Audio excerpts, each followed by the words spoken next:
peranan filsafat ilmu menyangkut logika, etika, tanggung jawab moral, dan keilmuan. Yang pertama adalah logika. Logika sendiri dibagi menjadi dua jenis, yaitu etika deskriptif dan etika normatif. Etika deskriptif ini membicarakan baik buruknya tindakan manusia dalam kehidupan bersama, sedangkan normatif yaitu ajaran suatu norma, baik buruknya suatu fakta. Jadi tidak perlu mengajukan alasan rasional terhadap ajaran tersebut. Dan selanjutnya adalah perbedaan moral dan etika. Moral sendiri berkaitan pada hal-hal mendasar yang berhubungan dengan nilai kemanusiaan, sedangkan etika atau etiket berkaitan pada pergaulan, sopan santun, tolak ukur penilaiannya pantas atau tidak pantas.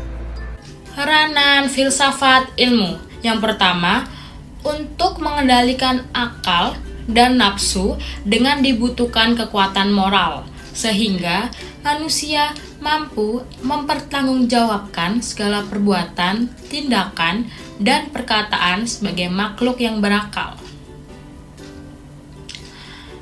Yang kedua, etika dan moral harus menjadi landasan tingkah laku manusia dengan segala kesadarannya.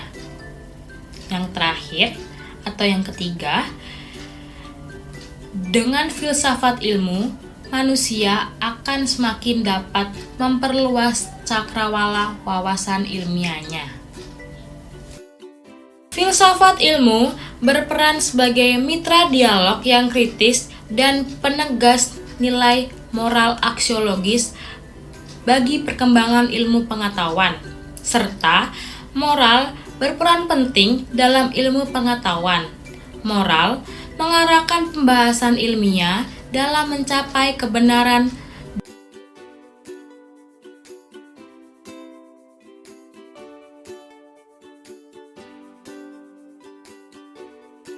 Filsafat ilmu berperan sebagai mitra dialog yang kritis dan penegas nilai moral aksiologis bagi perkembangan ilmu pengetahuan, serta moral berperan penting dalam ilmu pengetahuan. Moral mengarahkan pembahasan ilmiah dalam mencapai kebenaran dan menentukan nilai suatu ilmu. Ilmu tidak akan pernah bebas nilai dan bersifat netral karena adanya peranan moral. Bagaimana peran pendidikan dalam kehidupan? Pertama, ada fungsi spekulatif, yang dimana filsafat pendidikan berusaha mengerti keseluruhan persoalan pendidikan dan antar hubungannya dengan faktor-faktor lain yang mempengaruhi pendidikan itu sendiri. Yang kedua, ada fungsi normatif. Filsafat pendidikan sebagai penentu arah dan pedoman untuk pendidikan. Asas ini tersimpul dalam tujuan pendidikan, khususnya norma moral yang sebaiknya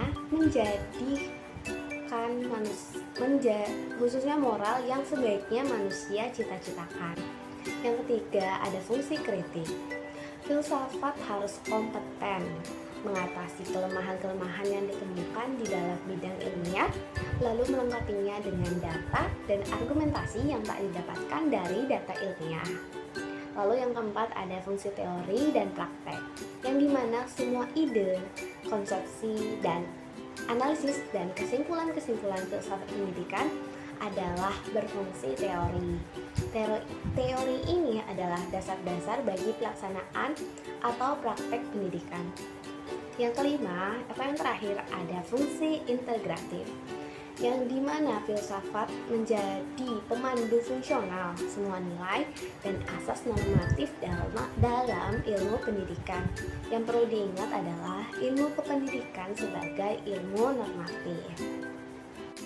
Peranan filsafat dalam memecahkan masalah pendidikan.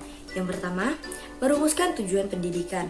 Filsafat pendidikan mengajukan pertanyaan-pertanyaan fundamental tentang esensi pendidikan dan merumuskan tujuan yang jelas agar pendidik dapat mengarahkan kegiatan pembelajaran dan menciptakan kurikulum yang relevan.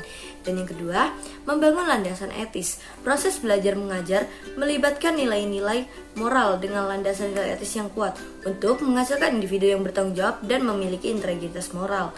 Yang ketiga, mendorong berpikir kritis. Pendidikan yang baik harus melibatkan proses berpikir yang lebih dalam, sehingga siswa dapat mengembangkan keterampilan analisis yang diperlukan untuk memahami sebuah masalah kompleks, mengevaluasi argumen, dan mengambil keputusan. Yang keempat, mengintegrasikan ilmu pengetahuan dan humaniora. Filsafat membantu dalam mencari hubungan dan pemahaman yang lebih dalam antara disiplin ilmu, sehingga menciptakan pemahaman yang lebih luas dan holistik bagi siswa. Dan yang terakhir, kelima, membahas masalah multikulturalisme. Dengan pertimbangan perspektif filsafat, pendidikan dapat mengembangkan pendekatan yang menghargai dan memperkaya keberagaman, mengatasi diskriminasi, dan mendorong toleransi.